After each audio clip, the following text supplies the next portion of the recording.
Welcome to the Arsenal Vision post-match podcast. Well, then Perez has got the better of it, and he looks to get the better of Schmeichel, and he's done it. Goes for Wilshere, going to fall here for Alexis Sanchez.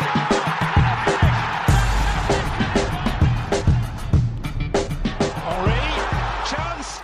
It's out with the Champions League and in with the Europa League as Arsenal fans trade Germans smashing in the goals for Germans smashing in the turnstiles. This is the Arsenal Vision post-match podcast.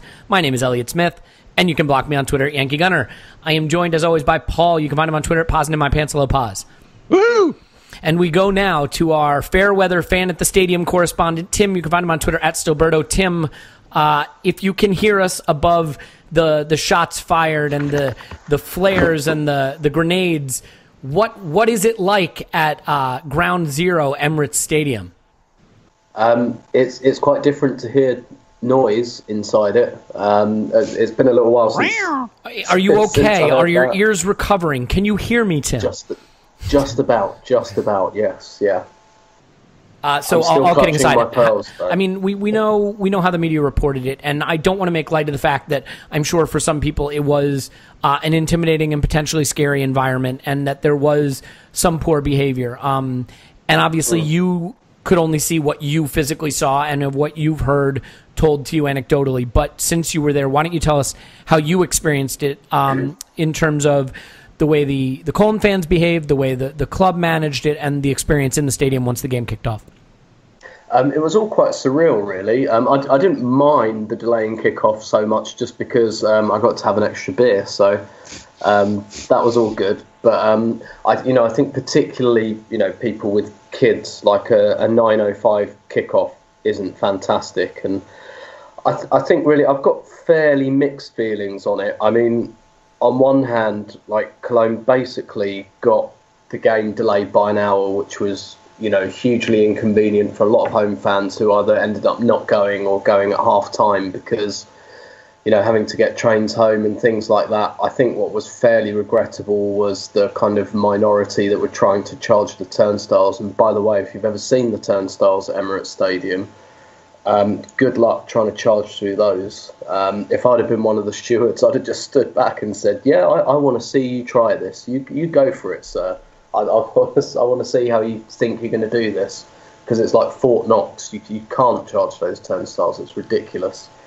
And fairly regrettable as well that they were kind of trying to clamber over towards the away end, and not least because kind of on the south-west corner, that's where the family enclosure is.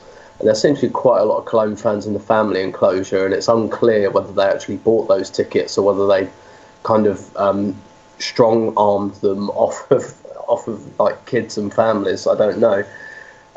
But once inside, to be honest, it was fine. I didn't feel tense or in danger at any point. I didn't have any German fans immediately around me, but there were loads. So I sit in the kind of front row of the upper tier, but there were loads at the back, and those are the last seats to sell. The last seats to sell are always, because they're the furthest away from the cameras, the backs of the upper tiers, and that was full of Cologne fans.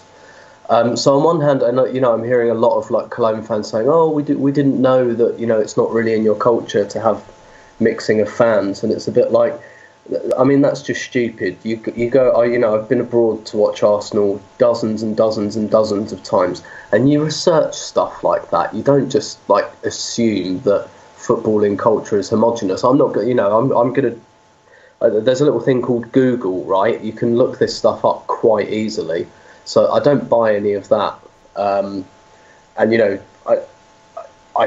think like once inside the stadium and it all kicked off, the game that is, it was fine, and actually it created a great atmosphere, not just because of the Cologne fans, but there was a response from the home fans as well. And certainly in the first half, it's one of the kind of sparkier atmospheres I remember from Arsenal fans at the Emirates, and this to me brings home the fact that, I mean, it wasn't fantastically managed, I think, by either club. I think really Arsenal should have understood that this was a huge game in Cologne's history, and not many Arsenal fans were asked about it, and they should have just given them an increased allocation, which would have gone a long way to alleviating some, but not all of the problems. And I think really in England we've got to get over this idea that away fans are something that you try and shove in the corner and shut up. I think increased away allocations, across the board, even in the Premier League, would be a great thing, because the away fans are the ones that bring the colour, they bring the noise, and the Premier League aren't stupid. The reason they've come up with these initiatives like making away tickets cheaper, fixing the prices, they're now insisting that away fans must be next to the pitch. It's because it adds to the colour and the spectacle, and it makes good television as well when someone scores a winning goal away from home and they run into their own fans, as happened between Man City and Bournemouth the other week. Sky and NBC and the rest, they all love that stuff. It's great television. And so I think in England we've got to catch up really with the idea that having quite a lot of away fans isn't a bad thing, and actually it produces a mutual benefit. But largely, to be honest, I'm more on I feel a little bit angry at Cologne fans. Most of the ones I met were absolutely lovely and clearly there for a good time, but clearly didn't really do their research. And I hate to put across this kind of Little Englander perspective, but I really think there would have been a different tint on proceedings if Arsenal go to Cologne and bring 20,000 fans and we start wrestling our way into their family enclosure. I think that might be reported slightly differently. And when you buy away tickets at Arsenal now, we've got to put our names and our passport numbers on our tickets. We have to show our passports at the turnstiles, and Arsenal haven't really ever caused any problems in Europe. It's like one incident in Paris. Nor on the pitch, for that matter. Well, no, true. But, I mean, literally about 10 guys who can't take their beer got a bit rowdy in Paris in one isolated incident, and now we've got to show our passports at the turnstiles, and we haven't created anywhere near the amount of fuss and trouble Cologne caused last night just by being a little bit, shall we say, culturally insensitive. But once they were inside, it was a great crack, really. But, I think they inconvenienced quite a lot of people. And I hate it when I go abroad with Arsenal and there's just loads of fans who don't care about the city and just go to the nearest Irish pub in the town square and take their shirts off and start singing and, basically messing up other people's towns. And that's basically kind of what 20,000 Cologne fans did last night. But at the same time, it wasn't like a massive disaster or anything. I think there's some learning points, but nothing to kind of cry about, really.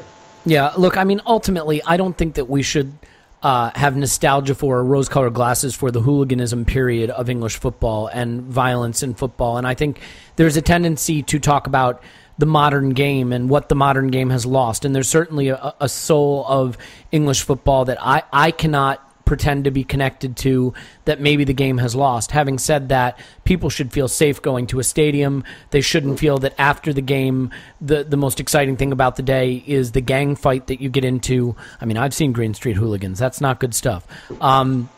And all kidding aside, I mean, I think if that's the culture you long for, then I don't know that the game needs you, and I think you're an anachronism.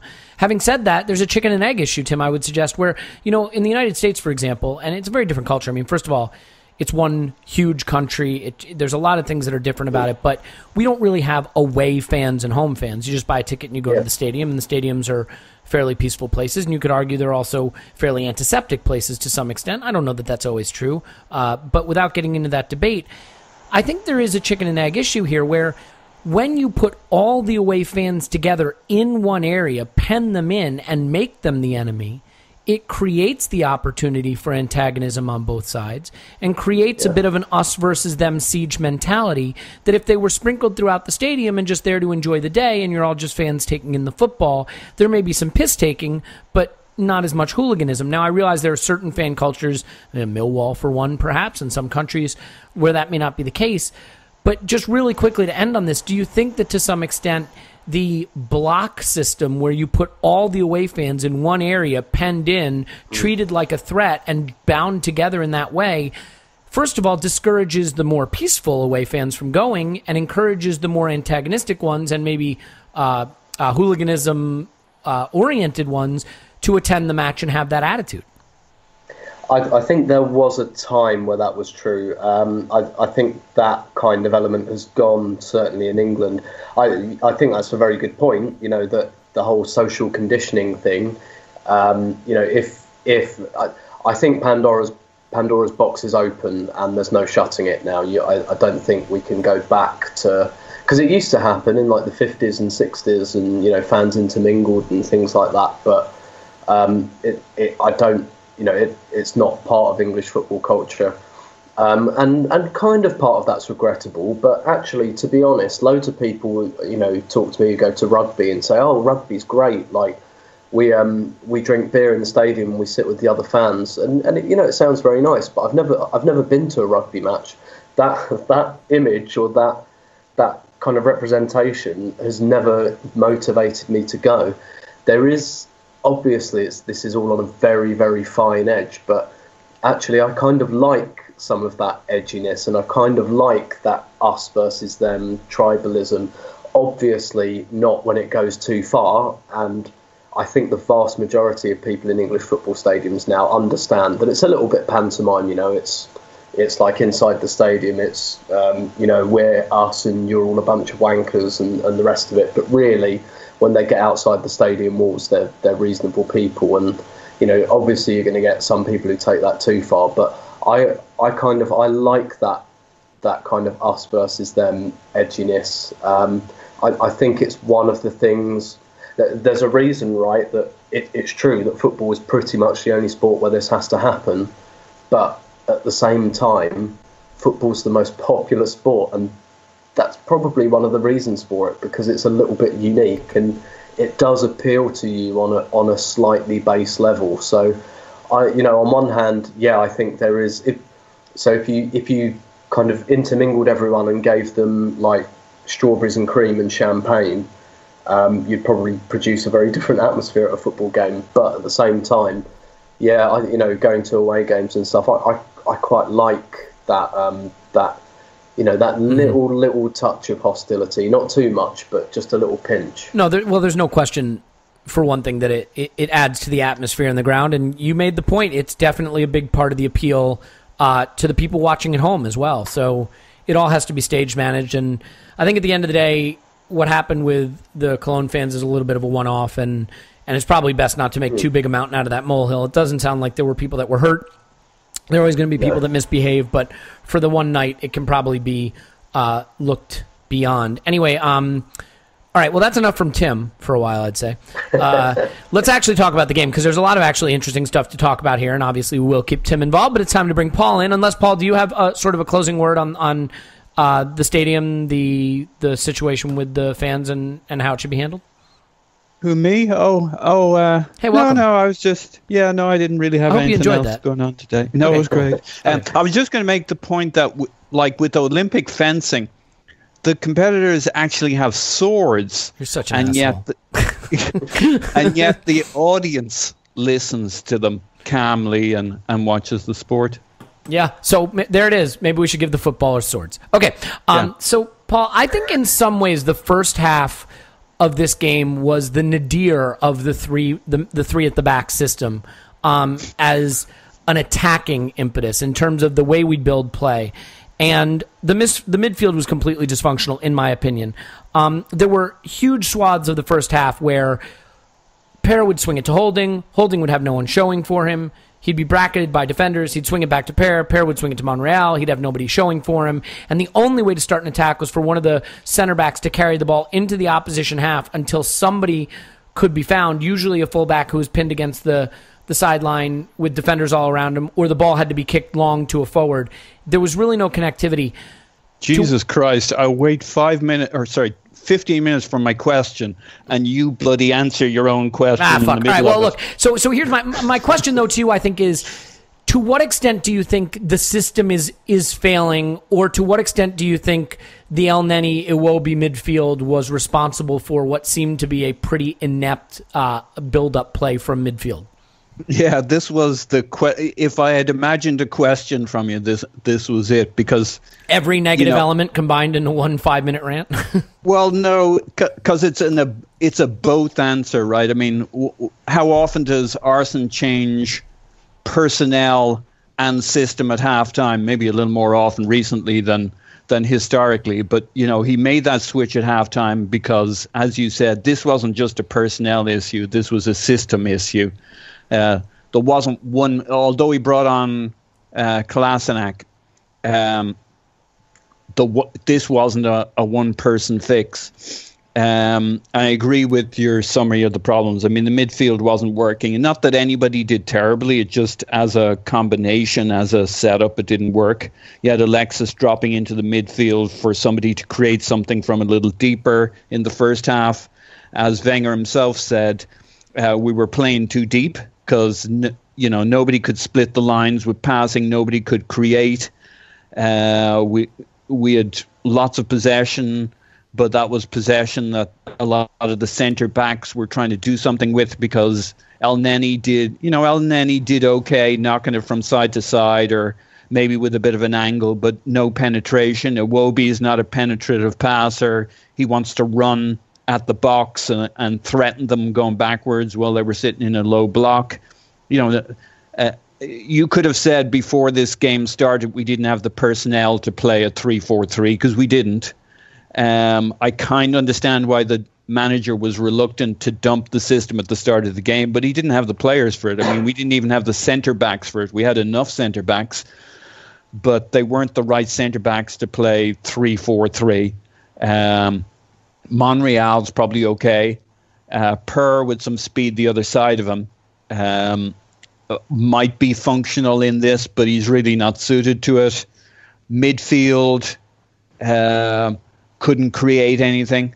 I thought Maitland-Niles was extremely quiet on the left, but I think he did okay. But, you need more than somebody who's kind of holding a spot. We just weren't creating anything. And then everything changed as soon as we changed the system in the second half. Welcome back 4-2-3-1 like a long-lost friend. I mean, we were praying he'd stick with 3-4-3, and now at the moment, every time we see 4-2-3-1, it's the cavalry arriving and we look far more functional, and you kind of realize it isn't really the system that's our fault. Mm-hmm. It's naivety when we get it wrong, and it's balance when we get it right. And I loved Maitland-Niles in the middle. I thought he was We'll come to that, superb. Yeah, because I think the switch at halftime improved the performance for a lot of players. And I mean, Paul, when you look at the El Neni and Iwobi thing, to me, Iwobi doesn't look like a central midfielder, was a takeaway, and also a player who maybe is a little rusty from not playing much. El Neni is a tough one because, on the one hand, El Neni doesn't do things wrong per se, but you pick players at the highest level of the game to influence the game in a positive way. And the one thing that I felt he was not doing enough, certainly in the first half, was finding the pockets of space to make himself available to receive when Holding had it, when Mertesacker had it. And so they were swinging it back and forth to each other, and he was allowing himself to be covered up by the Cologne midfielders. In your mind, was this a game that also kind of highlights the extent to which we are missing the right pieces in midfield, especially beyond Ramsey and Xhaka? Yeah. I mean, so let's take the Maitland-Niles thing. I don't know how good he really is, but he clearly has some pieces that none of our other players have. The question mark I have over him is his decision-making kind of under pressure. The odd screwy ball or the delayed touch where he gets caught. Now, his athleticism will often get him out of that hole, but if he can be the player I'd like to project onto him in terms of that decision-making, I mean, he brings something we don't have anywhere else in our midfield. And to me, he brought us to life, stitching the various parts of our midfield and our attack together for much of the second half. There was a period where Iwobi dropped back into playing that other CM alongside El Neni and pushed Maitland-Niles forward for about 10 minutes. And we started being just as dysfunctional again and losing the ball again. You really saw what somebody with athleticism, speed, kind of silky, smooth on the ball. Don't get me wrong, he's not perfect, but while he's being good, he's really good.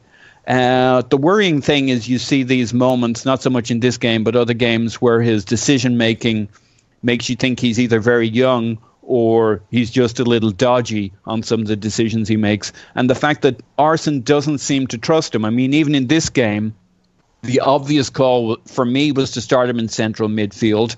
But Arsene is frequently starting him as a utility player in other places. Mm-hmm. And, I've been itching to get this guy in our midfield. I'm surprised we haven't seen him for 15 minutes here, for 20 minutes there at the end of a game here or there. Arsene obviously has reservations over it, which I find frustrating. I'm sure he has his reasons, but I find it frustrating because he looks like a guy who, with a little bit of fixing up, could be the answer, maybe not to our midfield, but to big chunks of our midfield this year.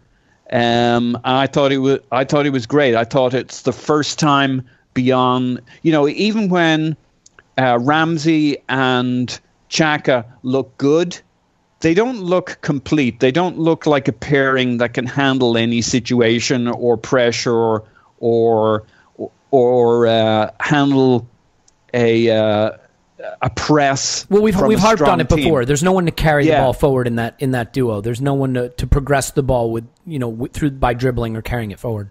Yeah, and when I see Maitland-Niles in that position, I'm like, oh yeah, there it is. Now, like I say, I'm not saying he's the Messiah. What you're saying is he has the qualities that maybe that midfield is crying out for, but he may not be the finished article yet to where you can depend on him to execute on a regular basis.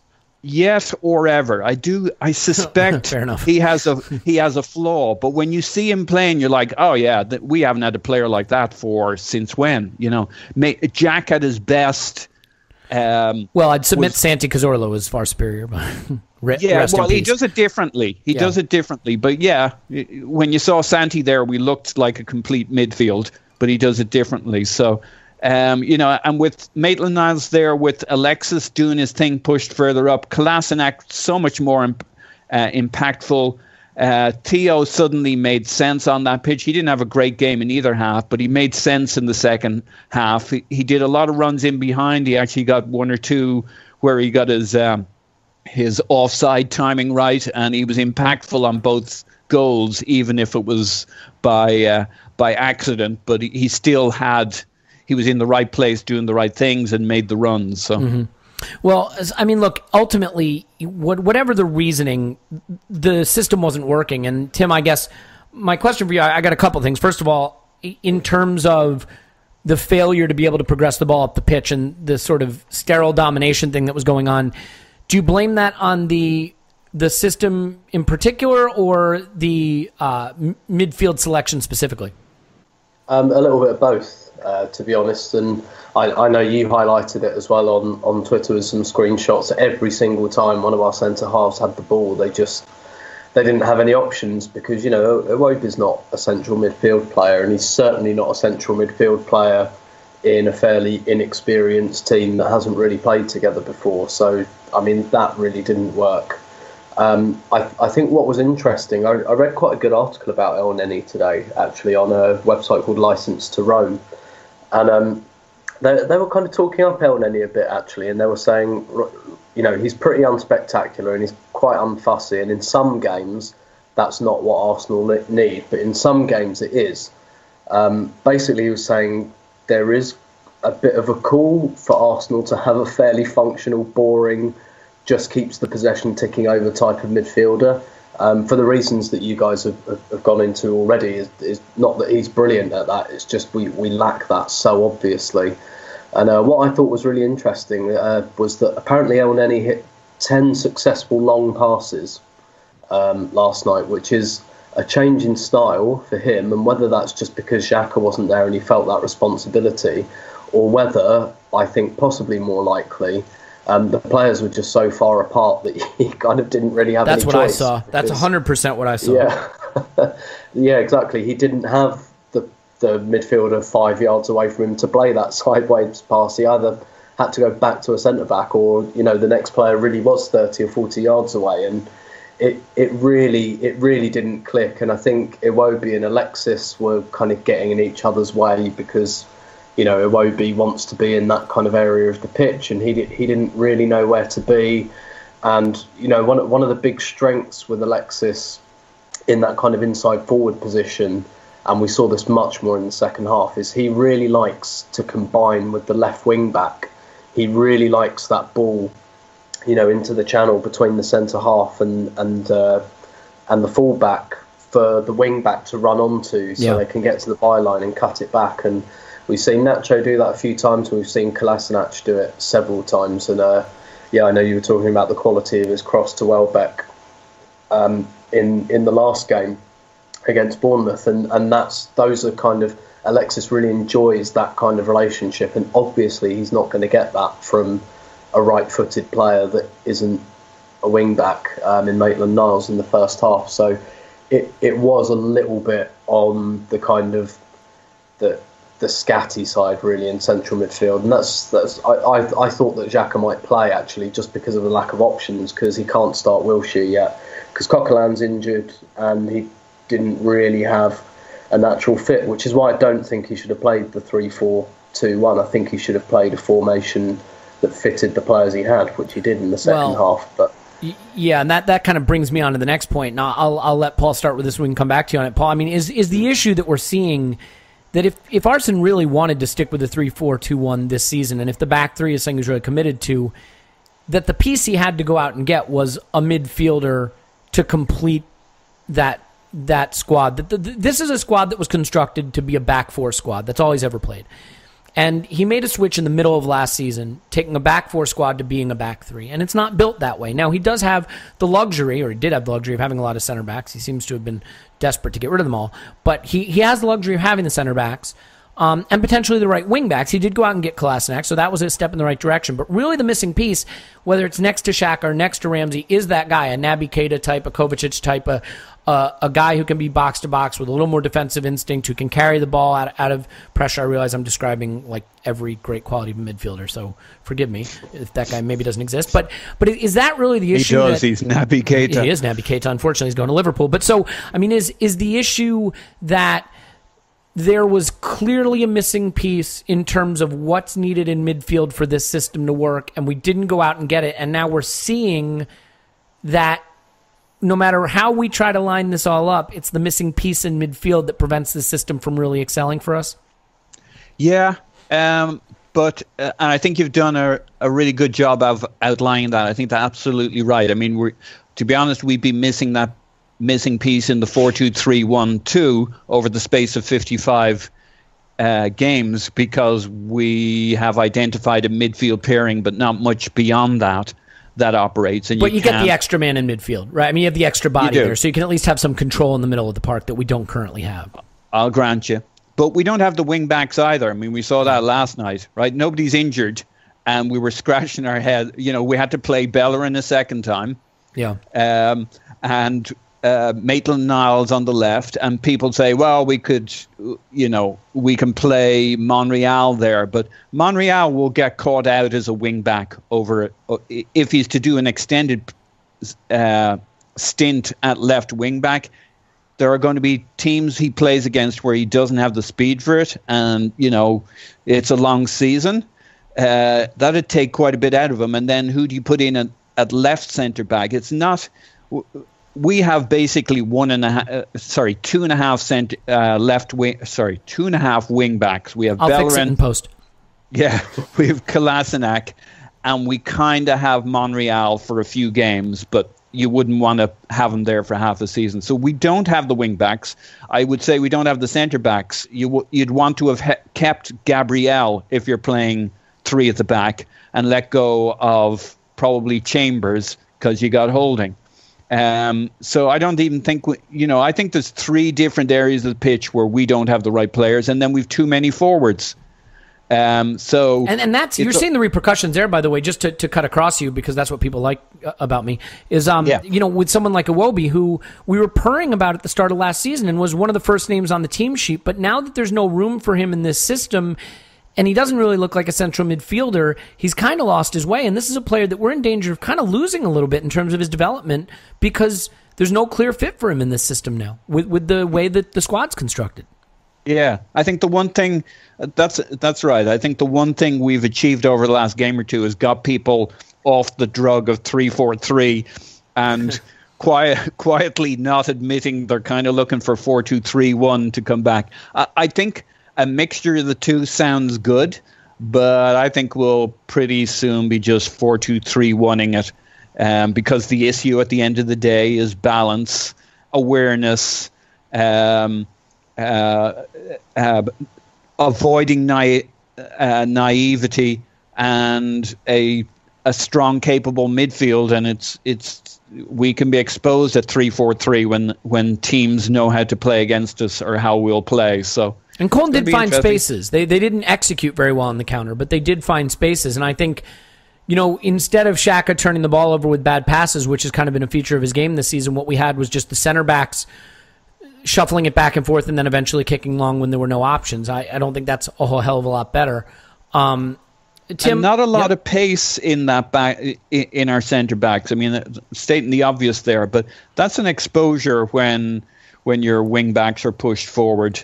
And whether you put Koscielny and Monreal in the mix would have been good, but it's still not great. It's really Koscielny who's got pace. So Mustafi and I'd put the pace of our team. Koscielny's the fast centre back. Monreal and Mustafi are probably pretty similar. Then Holding and Chambers are considerably slower. And then Pers, obviously the slowest of them. We don't have a lot of pace in our centre backs, so you lose one of our 2 or 3 faster centre backs, you're exposed with the 3 at the back. Especially as they start to push forward to try to cover the space that the midfielders aren't coming back to occupy. I mean, when you get that disconnection between the defenders and the midfielders, the defenders have to carry the ball forward. If the ball is turned over, there's more space in behind them, and then it starts to look like the back four did for a while. So, Tim, I mean, the squad doesn't seem to be set up to give us a lot of options in midfield to play this system. We switched it at halftime. Hey, quick laugh at Ospina. Did he have a little bit of the Fabianskis and Manonis about him, or was that just sort of an unfortunate situation for him all around? This kind of sums Ospina up, I think, because rarely, the Olympiakos goal accepted. Basically, his quote-unquote mistakes always divide opinion. They're very rarely, other than the aforementioned Olympiakos one, absolutely glaring. There's always room for, but, it's really weird. But I kind of tend to think if that keeps happening, then there's probably a bit of a problem with the goalkeeper. And that's not to say, he's a ridiculous oaf or anything like that, but... He's about 2 feet tall from looking at the squad picture. I mean, he comes up to about Matt Macy's belly button. Yeah. I mean, I do think that's a bit of an issue, that he is a bit small. And you kind of saw that when the shot lobbed over him. He didn't put an arm up because he knew he was beaten, whereas, Petr Cech probably would have taken that down on his chest. And by the way, the offside flag winds up saving him, but that's a stonewall penalty he gives away from letting a fairly easy ball get away from him. He catches it. He tries to catch it a second time. That was the bigger one for me, to be honest. Yeah. Well, that's one of the things he does is that I don't like, is he parries the ball outwards and not to the side quite a lot. Yeah. It's a frustrating one because he actually does really well to sense the danger and come off his line, which is something I don't think he's always very good at. I tend to think he and Cech can be a bit hesitant at that, but he senses the danger, comes out really well, but then the clearance is pretty poor. You should be looking, if not to kick it into touch, at least get it over to the touch line, even if it stays in play. But at the same time, it's a pretty decent finish, in fairness. So it's kind of one of those, it's a bit of a mistake, and I think he makes lots of a bit of a mistakes without, but rarely, an absolute, oh my God, that was a clanger kind of thing. I'm not his biggest fan, but yeah, I thought that was... He just has weird technical hiccups too. I mean, he steps behind his line, he backs into his goal, he likes to save with the wrong hand from time to time. He does that little hitch, I mean, it's almost like a crutch that some goalkeepers do when the shot's stung at their palms, they kind of bang it down to the ground. You know what I mean? Instead of just catching it. He does that. And he does that a lot. Also, his kicking is generally quite poor because he struggles to reach the halfway line. Well, as a also short and weak person, I have some sympathy for him there. But do you know what I mean? None of these are massive things, but all put together, They don't add up to a guy you have tons of confidence in a big moment. So speaking of guys, we're not going to have confidence in. Just a quick word in his defense. I mean, it is his first game of the season, and it was a slow start from our side, and there was the whole Cologne shit. So that's why the second mistake was a little bit more troubling for me. I mean, I agree, but I will say, if you're the backup keeper, this is your life, right? You have to absolutely shine when you get the chance, because you're going to get infrequent opportunities to play. But well, look, gravity's gravity. A bigger issue is Rob Holding, and we made the switch to a back four at halftime. It was the right change. I don't think anyone can argue with that. But Tim, in terms of where Rob Holding's career is going, he seems very well on to the Callum Chambers path of having his confidence destroyed and his career killed before it gets started. These young players come in and they show talent. I mean, Chambers came in and he impressed right away, and everyone was purring about him, and it wasn't long before we were throwing him on the scrap heap. There's maybe a little of that happening with Holding. He didn't look confident. I don't think he played particularly well. Do you think this is a combination of us overrating him and us not putting him in a position to succeed? Do you put more of the burden here on the manager and the club in terms of what's happening to him? Where do you think Holding goes from here? It's a little bit of all of those things, and you always expect a dip with younger players. A lot of them, they come into the team, they've got nothing to lose, life's great.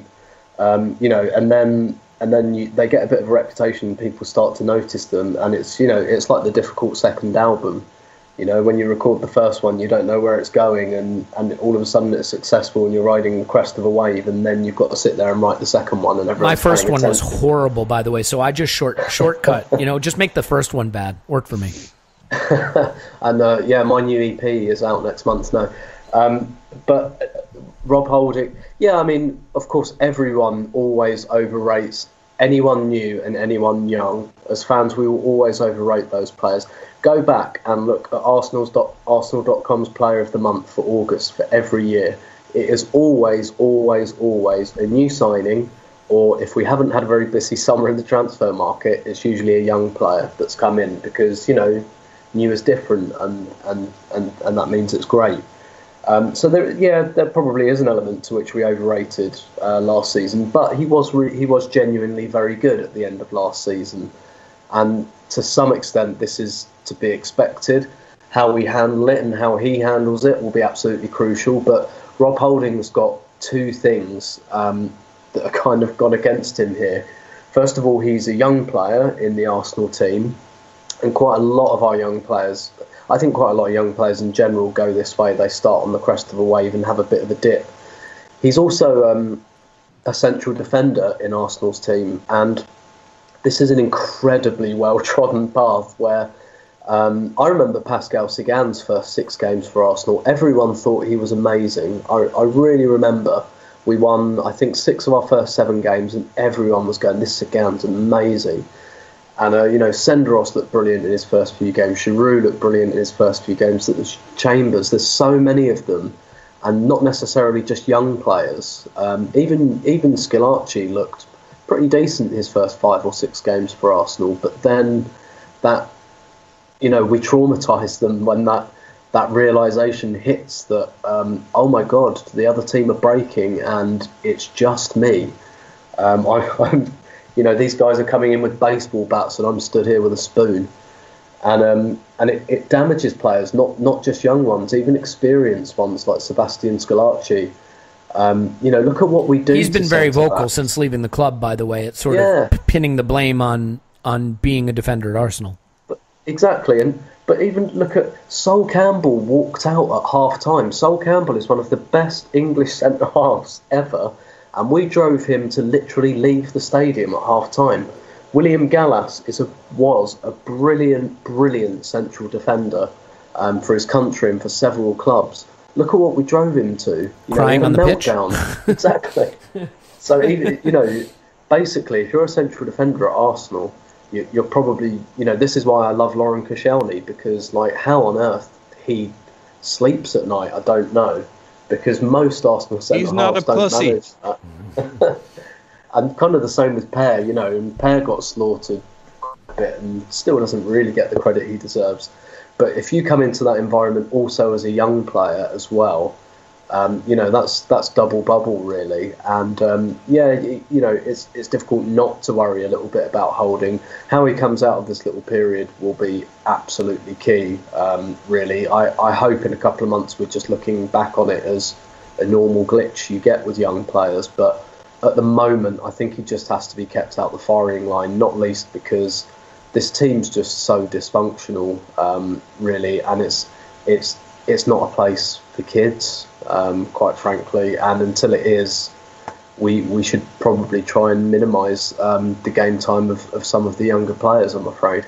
Yeah, I mean, look, central defence is an unforgiving area. You make a mistake and it costs you immediately, and it's why I think it's an area where experience is more important than talent at some level, and you're almost better off with middling 28, 29-year-olds than brilliantly talented 18-year-olds. Yeah. Johnny Evans has become hot property this summer, and he's exactly what you're describing. He's a good defender that's 29 years old, and Arsenal and Man City were fighting over him.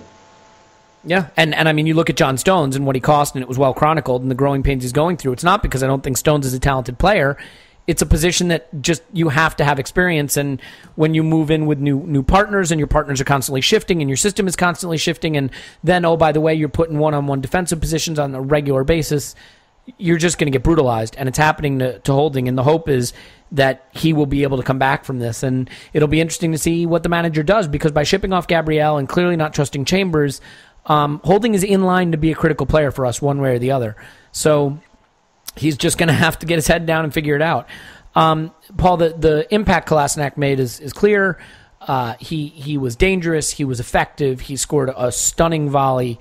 I guess, I cannot help but want to bash my head into the table, and I hear the people listening shouting, do it, do it, at the thought that neither he nor Lacazette were given the start against Liverpool. But you just look at the impact he makes, and it's immense. And I realize also there was a change of system which helped. But why don't you just sort of give me your appraisal of Kolašinac on the day and just how much this player is impressing you? Well, look, he's a force. I mean, he's not just a physical force. There's an animal energy about the guy. He uses that to get to the byline, and he doesn't just get there and put a ball in somewhere. He always does something useful with it. There's also, I think, you need a few real hombres in your team, and we generally don't have too many. Sometimes we don't have a single, kind of physical force on the pitch, or it doesn't seem that way. And when you see him run up the field and basically do a rugby handoff, palming off some player, I mean, the crowd gets behind it, but the team's got to get behind something like that too. So, but right from the get-go, right from minute one of the second half, there was a different energy. We pushed right up. Now, we changed systems, and the midfield was far more functional. But stuff started to work. And, to me, he reminds me a little bit of Paldi and how he started with us. As in Lukasz Podolski? Yeah. Yeah, that one? Yeah. And I'm just... Maybe it's just because of the league he came from. And to Tim's point, he was I think he was our player of the month in August, wasn't he? Yeah, so that's my only cautionary thing so far. But despite not playing one of our August matches. True.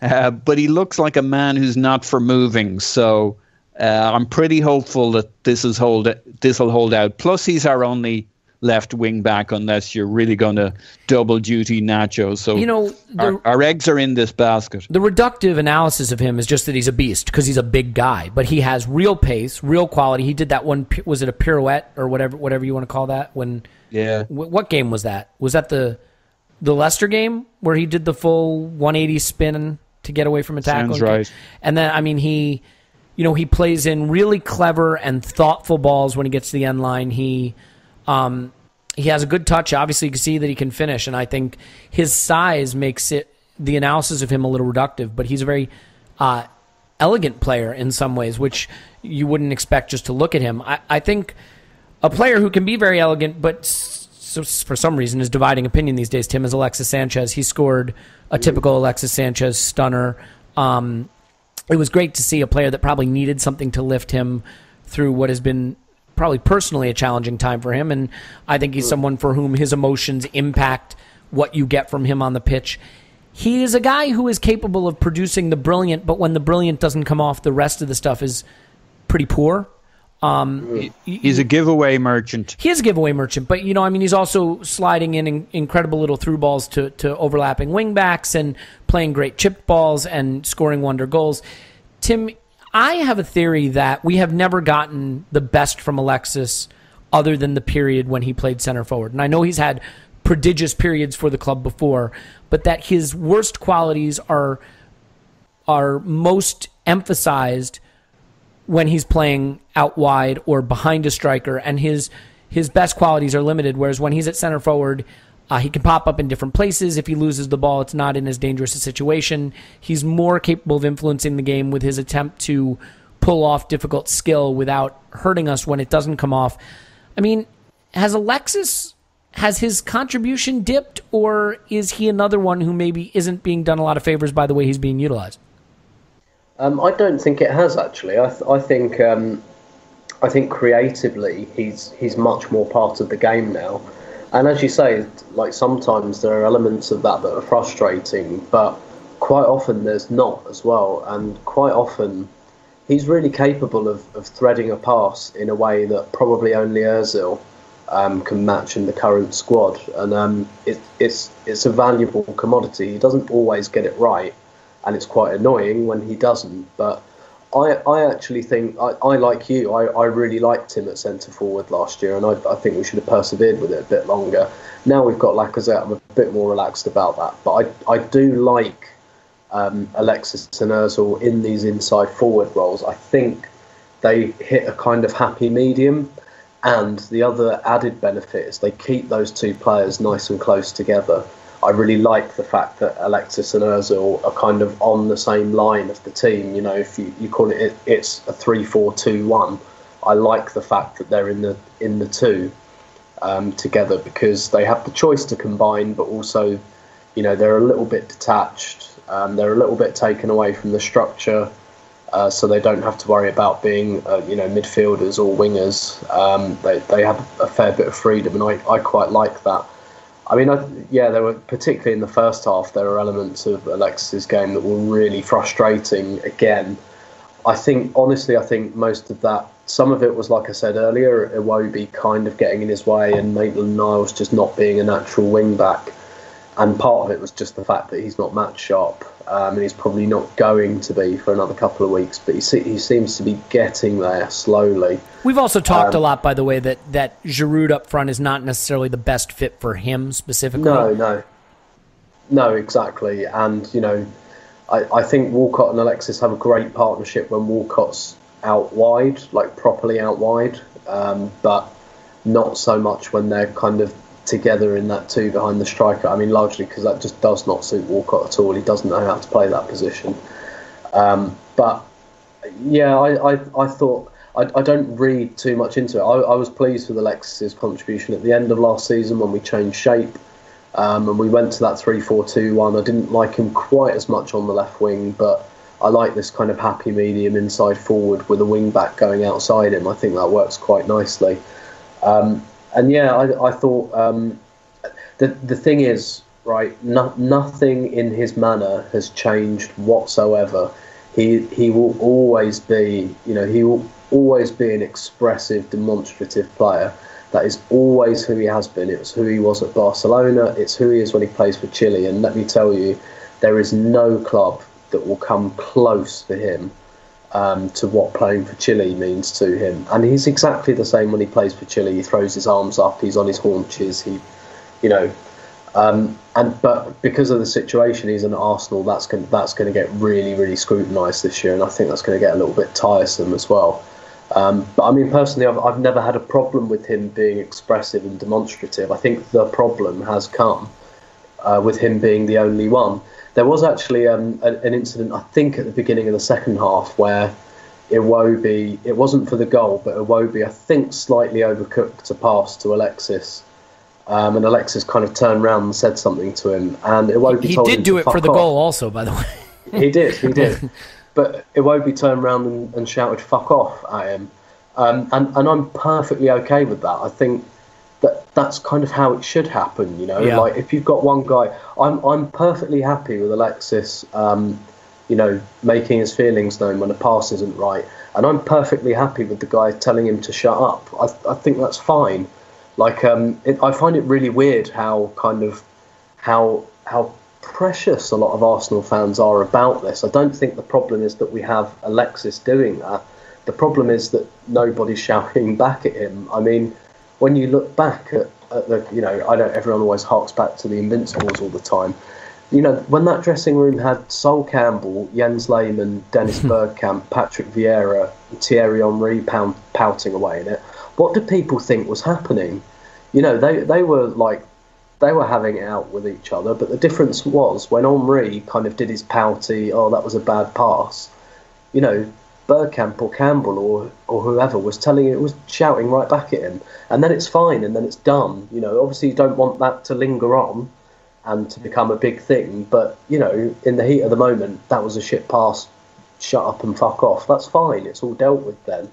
Kind of better heads in store. Tim, you wouldn't really have it with a 20-year-old kid telling a 29-year-old Thierry Henry to go and fuck himself. No, and yeah, I must admit, towards the end of Henry's time, when the team became much younger, I do think he became a bit of a disruptive influence, and I was a little bit miffed with Sanchez at one point when he was having a go at Maitland-Niles, and it's a bit like, yeah, but he's 20 and he's playing left wing back. You know, he's probably earned a little bit of understanding there. But generally speaking, I don't mind him shouting the odds, and I think Iwobi's perfectly entitled to shout the odds back. I think that's fine. I think that's relatively healthy in a team in what, let's not forget, is competitive elite sport. As we're on this kind of topic, did you see any significance in Bellerin's celebration and the kind of kissing the badge kind of thing and the "this one's for you guys" to the crowd? Did you catch that? I did, yeah. I hope so. I really hope so, because, you know, I think he did ask to leave this summer, and obviously we got into a strong enough contract that we were able to say no. But, you know, that's obviously a worrying situation, not least because Arsenal's team is getting quite old, particularly in the spine. As Clive often says, there's not many kind of between 21 and 28 anymore, and quite a few of them are going to need replacing very, very quickly. And to lose a player like Bellerin on top of that would just be, you know, awful, really. So yeah. Hopefully.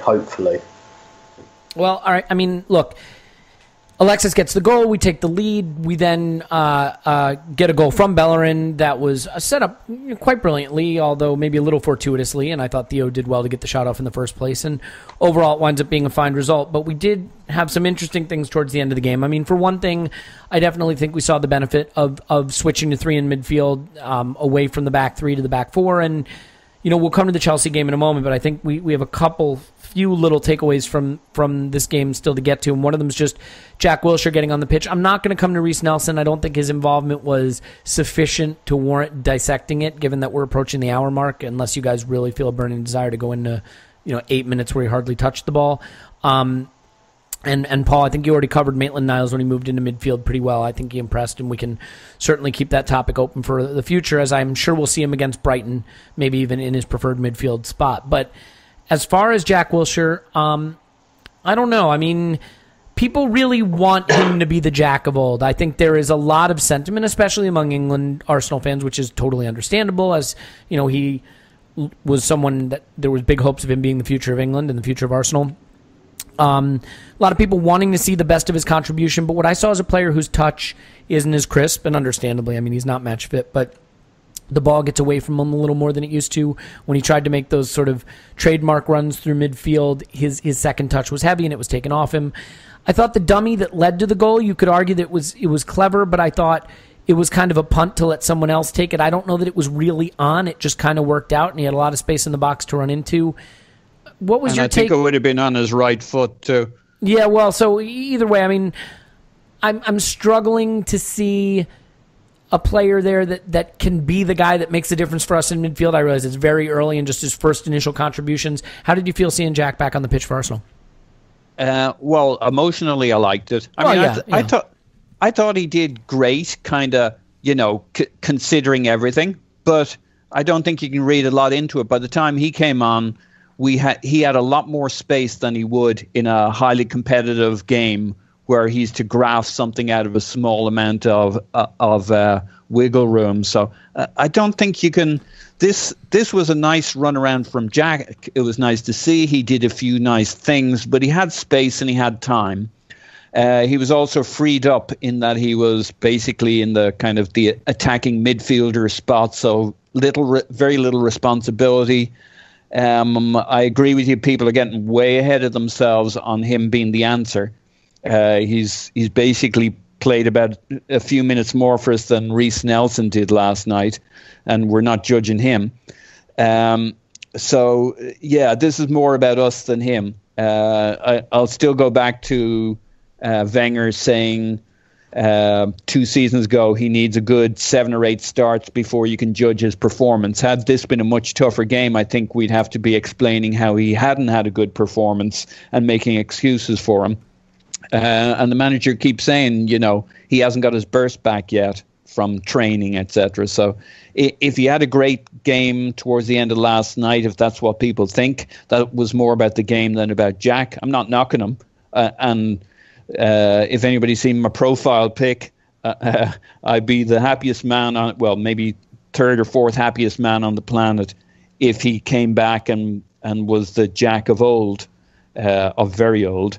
But geez, cool your jets here. I think we have a better chance of Maitland-Niles making a big impact on our midfield this year than Jack for all sorts of reasons we could list off. There's a lot of wish casting. I mean, to go from getting a substitute appearance in a game that's basically won against a team that had to give us space to a guy that can fix a midfield that looks totally dysfunctional at the highest level in the Premier League, I think there's a long way to go from that. And I think you also have to put it in the context of what he did for Bournemouth last season, which I don't think he exactly tore up trees there. So I mean, staying fit is part of it. But I think he gets slammed for Bournemouth too, and I think that's unfair. I mean, as a first season back, barring the end of the season where he got injured, a lot of people get given a break for a first season back, and so he did okay at Bournemouth.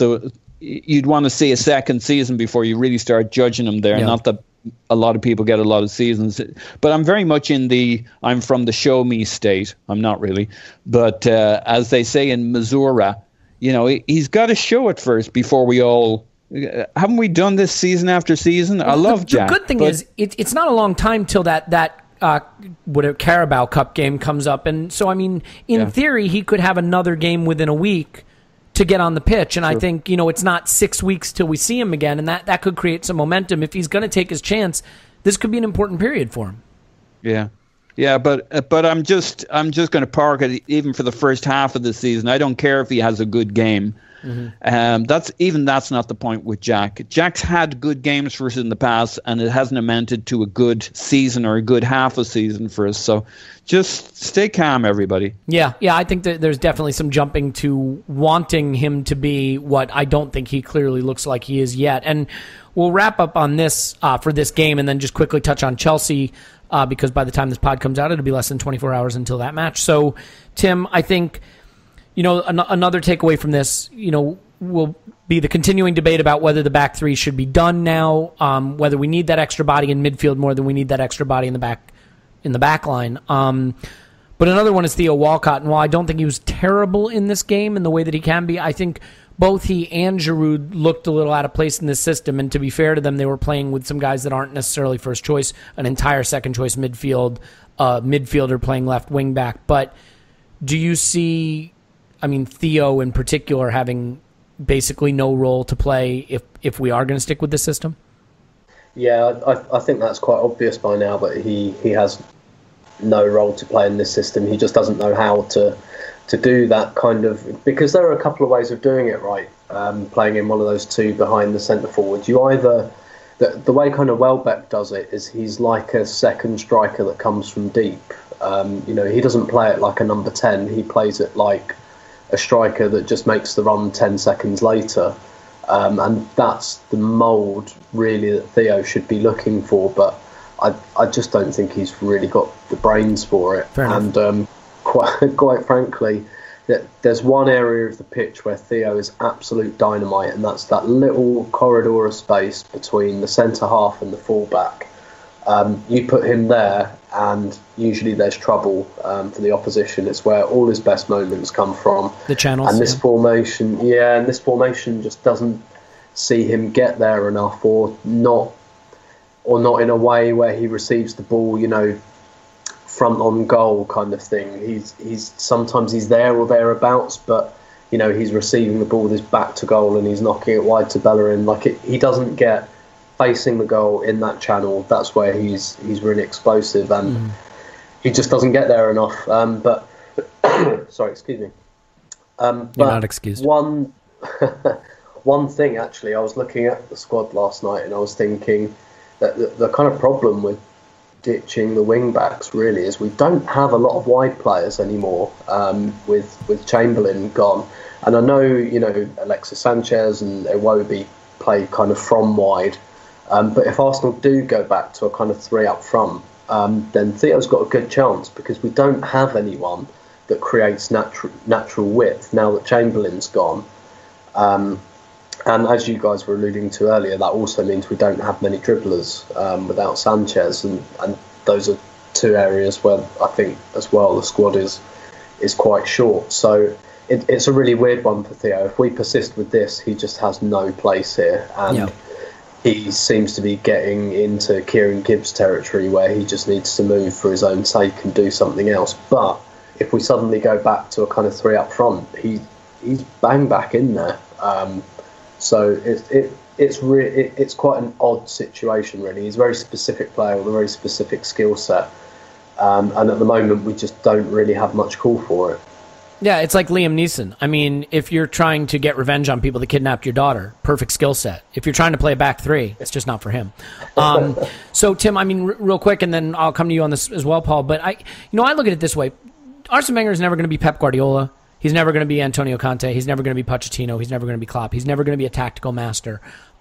He likes to have a big collection of prodigious attacking talents, and he likes to put them out there and let them go do their thing. I mean, is there a part of you that says, look, I don't know how great this squad is, and I don't know how great we are tactically, but Lacazette, Ozil, and Alexis are spectacular players, and if you put them all on the pitch together and let them do their thing, there's always a chance it'll work out. How important is it for the manager to get those three fucking players on the pitch together? Yeah, very, very, and that's why I wrote about this last week. That's why I really think we should give the kind of the Christmas tree formation a try and have that three in midfield, and just shift that one deck chair, basically shift that one centre half out and put it in a defensive midfield position. But part of my attraction for that was, like I say, I like the way our front three is set out. I like those two inside forwards with Lacazette up front. I think that works really well, and I think another way that works really well is if we want to press from the front, because that's kind of harder to do when you have two wide forwards, like wing forwards, because they have to come in, whereas those two kind of inside forward, almost number 10 roles, they're already facing, you put Ozil, Alexis, Lacazette in formation and they're perfectly matched up with a back three. So that really starts off like a pressing game quite nicely, and it's kind of helps us to disrupt other teams, and I think that works pretty well. And you saw it work against Bournemouth. You drop one of those players out and put Welbeck in, who to my mind is the best pressing player that we have, and it just creates that kind of natural shape, and I think it just suits all three of those forwards. Those forward positions, I slightly prefer that than the kind of front three where we have two wide forwards coming in. I like those inside forwards working in the half spaces, and I think that front three matches up with anything in the Premier League, quite frankly. And while we've got Ozil and Alexis, let's juice them for all they have. Yes, please. I mean, look, ultimately, we know Alexis likes to play the Hollywood ball, the killer ball. He doesn't want to just exchange passes. He wants to beat a man and another man, and play a ball in behind, or he wants to run in behind. And I think Lacazette is exactly what he's been crying out for, much the way Ozil has been. And the three of them together really feel like a fit. Adding Lacazette to that group also is another finisher in there, whereas before we were maybe playing, when it was Iwobi and Ozil and Alexis, that had the right creativity, but really only one finisher. And so there's a huge opportunity to start to build an understanding between those players with what could be the most devastating, or one of the more devastating front threes in the game, and yet in the Premier League, not in the game, but you know what I mean, in a game. But I don't think we're going to see it. And Paul, I tweeted this before the Europa League game. I thought he'd start Alexis because I think it's Arsene Wenger shenanigans. I think he wants an excuse not to start him at Stamford Bridge, that he wants to keep Welbeck in there, that he wants to keep Lacazette in there, that he doesn't have a way to play Ozil, Lacazette, and Alexis with Welbeck, that I don't think he wants to drop Ozil, even though you could argue in the big games that would be the guy to leave out. So do you think that's it? Do you think Alexis now is starting from the bench at Stamford Bridge and he goes back to the Bournemouth team? Yeah, that's my guess. How do you feel about it? Right now, well, if this were halfway through the season, it'd be crazy talk. But Alexis is struggling to reach full fitness, and Ozil's in form. And that front three that we played against Bournemouth, I mean, yes, it was just Bournemouth, but that was a very tidy front three. I'm not sure I want to break it up. If you need a goal, though, and you're going to need a goal at Stamford Bridge, I mean, Alexis Sanchez is still your best chance to get a goal, right? I mean, sure, but I think Welbeck, didn't he get us 2 goals? He did, yeah. I'm not saying he can't, Yeah, and so, but what you can't afford to have with Alexis is for him right now to be the turnover merchant that he is against Chelsea. And I'd much prefer, much prefer to see us take the game to them in terms of pressing and driving forward based on the performances we've seen so far. So right at this moment in the season, in a game or two, in a week or so, when Alexis his chi energy is where it needs to be, great, but he's not quite there yet. So, I kind of said at the end of the Bournemouth game, does anybody wish we'd played Alexis instead of Welbeck in that game? And now that's a bit of an easy shot. I'm not saying Chelsea's going to pan out that way, but I don't know. I'd be so reluctant to take Welbeck out of our front three. Yeah, I mean, I see that. I do. And I mean, it's not that I don't see Welbeck's importance. It's just, you can't forget what we got from Alexis last season. You can't forget that he is one of the best players in all of world football. And in big games, he is a player who shows up. I thought he dominated Chelsea in the FA Cup final, for what it's worth. But he was fully fit, and we can bring him on for 20 minutes. Well, and it was Arsenal's decision to start him against Cologne. He didn't have to do that. So, I mean, he could have brought him in for the last 30 minutes to get him a little sharpness for this game. And, he didn't start him against Bournemouth either. So he's easing him back in. But, I mean, at some point the season has to get off the starting blocks. And given the bad start we had, he doesn't get a lot of do-overs. So, I mean, Tim, I guess the question then is, well, first of all, do you think he will stick with the back three for this game? Yeah, I do. I think the weird thing about having this game on the Thursday is that basically we've given away our starting lineup by virtue of the players that didn't play. So, yes, I do. I think obviously that's going to be the front three: Welbeck, Lacazette, and Ozil. I'm okay with that at this point for the reasons Paul outlined. I don't think Alexis is quite there yet. Ordinarily, Ozil's the one I'd leave out, not Alexis, but I don't quite think Alexis is there. I don't think we can underestimate how important Welbeck was in our last 2 games against Chelsea at Wembley, that kind of press from the front. And Chelsea really, really rely on David Luiz to start building their play from the back, and him finding Fabregas. And I think both Lacazette and especially Welbeck will be a really, really kind of important weapon in trying to stop that, as well as trying to turnovers, which, you know, you look at the front three at Wembley, was it Iwobi, Welbeck and Lacazette? It was built on, you know, pace, mobility, get the ball turned over and let's get them on the back foot. But Welbeck has been absolutely instrumental in our last 2 games against Chelsea. So, yeah, I'm perfectly happy to keep him in there. I do think he'll stay with the back three. I don't see him changing that now, and you know, certainly not this side of the international break, unless we lose even if we lose 3 games in a row, he's not going to change the formation based on losing to Doncaster or Bate Borisov. So I don't see it yet. I think he will eventually change it, but basically, if he wasn't going to do it after Anfield, I don't think he'll do it now for another couple of weeks. So I do think it will be a back three, and yeah, I think what the starting lineup will be fairly obvious. But I'm quite attracted to the idea actually of just letting Welbeck run his legs off for 65, 70 minutes, and then introduce Alexis when the game is.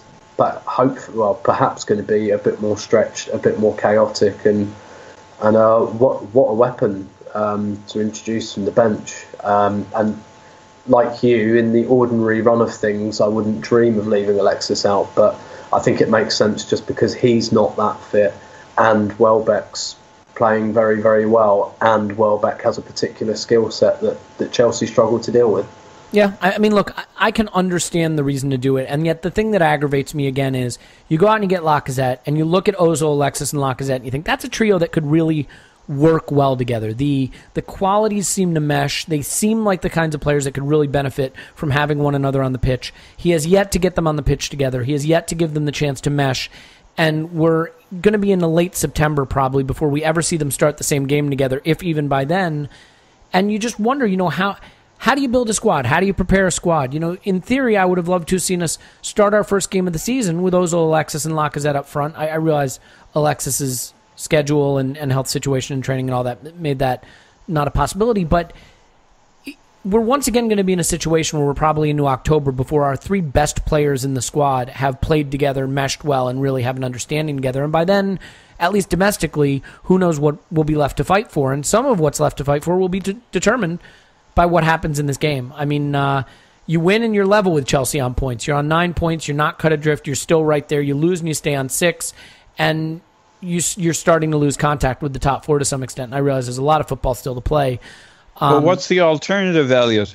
I mean, Chelsea are playing without Hazard, or have been. Well, I mean, they may be playing with him in this game. I mean, Conte said he's close, so, you know, who knows? No, I mean, the alternative is that you put Lacazette and Ozil and Alexis out there, and you say these are our best players, and they give us the best chance to win. And Welbeck's done nothing wrong. Regardless of whether they're fit. Well, look, I don't know that you can do it now that you've played Alexis 90 minutes on a Thursday. You know, I fully acknowledge that. I don't know that I would have played Alexis 90 minutes. Most people would have said he's not fully fit before Thursday evening. I mean, that would be... Well, it kind of depends on what fully fit is, right? I mean, he played part of the Bournemouth game. You could have given him part of the Cologne game, and you could have said, you know, he's an incredible player. He's playing. He's fit. Let's get him on the pitch. Yeah, but there's a difference. We all agree he's an incredible player. Not many of us agree he's practically fully fit. Well, I mean... We just don't. I think we kind of overrate that sort. It's not like he's coming back from a 12-month injury like Welbeck last season, who had to be managed back into the squad. If you're the manager and your assessment is he's not fully fit, then that's your assessment. Well, you played him for 90 minutes against Cologne. I mean, you must think he's fit enough to go out there and start a game and finish it. No, you think 90 minutes against Cologne will be good for his fitness, and it will. Yeah. That's kind of very much looking ahead to because he's got to manage him for, you know, the whole season, not just Chelsea. I mean, this is kind of what we've been asking him to do with Sanchez for quite a while. He's played another tournament this summer. I know it's only the Confederations Cup, but they got to the final. It's just as many games. Alexis plays every game exactly the same. Yeah, he worked his balls off. He came back. He got an injury that disrupted his pre-season. I watched him play for Chile, and he was absolutely terrible in both games. Like the worst performances I've ever seen from him. Dreadful. And apparently he was fat too. Let's not forget that. Well, yeah. And so I understand why Wenger looked at that and went, right, he wasn't fit anyway. He's gone away to Chile. Chile had 2 very bad results as well. And, you know, qualification is on the line for them. I completely understand why Wenger's said, right, okay, perhaps he needs a mini breather for the sake of managing him for the whole season. I think that's absolutely right, and I think that's what he should have been doing perhaps for the last couple of seasons as well. And Welbeck's flying. And no doubt, no question. I don't look. This is not an anti-Welbeck. The thing I worry is that this is going to be seen as somehow not rating Welbeck. I adore Welbeck, and we've gone over this on the pod many times. I don't think we've had too many stale performances ever that Welbeck started, and he is a 10 out of 10 footballer if he can get his finishing right. I am fine with this. I am not throwing a fit about it. I think my frustration is it's going to be a long time before we see that Ozil, Alexis, and Lacazette front three get a chance to play together and gel together. And I still think our ability to achieve anything is to some extent dependent on them, because that's where the strength in our team is strongest. And we'll see. Look, I think Chelsea are there for the taking. I think they can be beaten. We've beaten them at Wembley twice now. Stamford Bridge is a different proposition. But if we were ever going to get this away to the big club hoodoo off our back, I think this is a chance to do it. I am not saying I'm confident that'll happen, but I think there's an opportunity. Let's leave it there. There will be plenty to discuss after the match, obviously, and I just hope we are not standing over the cadaver of another, hate crime here. On the football pitch. That got dark really fast, because I think this is a pivot point for the season. We can't have another situation like what happened at Anfield and expect this project to go on much longer without just collapsing under the weight of the negativity. At the same point, a good result here, or at a minimum a good performance, and there might be some green shoots of recovery to cling on to. So we'll see. It is a fairly significant moment in the season, as all of these big away matches inevitably are. So we'll leave it there. Paul's on Twitter at Positive My Pants. Thanks, Paz. Pleasure. Yep, same. And Tim is on Twitter at Stoberto. Tim, glad you survived the war zone at the Emirates. Thanks. My pleasure, as always. I imagine you will have no such trouble at the luxurious home of Chelsea football, because you're not a minority, so you'll be just fine. Exactly. In any event, we appreciate you listening. Give us a 5-star review. Write nasty stuff about Clive in the comments, as always. He will be back to discuss the Chelsea game with us as well, we presume, if he's not offended by anything we said today. In any event, cheers up the Arsenal. Let's go. Big game away. 3 points. We need it. We'll talk to you after.